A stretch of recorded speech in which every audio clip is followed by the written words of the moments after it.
Northern Mindanao haduol nang ideklarang insurgency free. Atong sayron pinaagi ni kadropang Hanilo Tabios. XFM Report.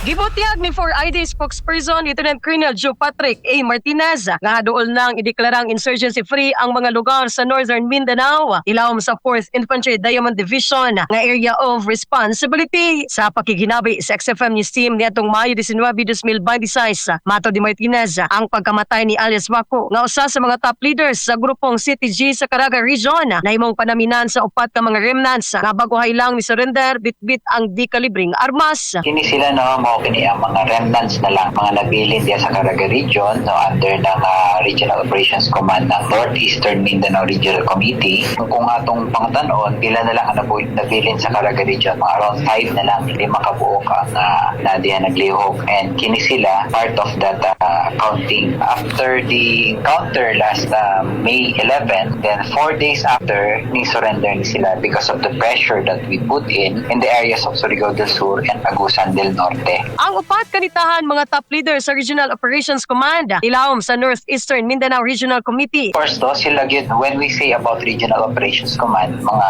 top 1 yun na siya. Naana sila dito sa headquarters ng Northeastern Mindanao Regional Committee. Sila gyud ang mga gahi na kayo. Kung katong napatay na top leader diha na nabilin sa Caraga Region, si Delberto Dabal or alias Baku, more than 40 years naging siya naglihok diyang dapita, and ang iyang grupo mo nang responsible sa mga terroristic attacks diya sa Caraga Region. Sumala ni Martinez nga ang grupo ni Wako mao ang utok sa pagpangsunog sa mining company sa Surigao del Norte niadtong Oktubre 3, 2011 ug giatake usab nila ang Del Monte Plantation niadtong 2013 ingon man sa serious attack tali sa mga IPs. Mapasalamaton og nalipay usab si 4ID Commander Major General Marion T. Angkaw sa gihimong pagsurrender sa mga miyembro sa CTG. Kini timaylan sa epektibong lakang sa kasundaluhan, pinaagi sa panawagan ug mga programa aron maagat ang mga naisgutan sa pagbalik sa sabakan sa gobyerno. Mga katropa, para malikayan ang mga sakit sa mata sama sa katarata, pterygium, glaucoma o guban ba, tumar og Vision X Plus Softgel Capsule nga adunay lutein, beta-carotene, zeaxanthin ug vitamin E nga motabang mopatinaw sa pananaw alang sa nakayusang Pilipino para sa Pilipinas. Ako sa Nilo Tabios, XFM News.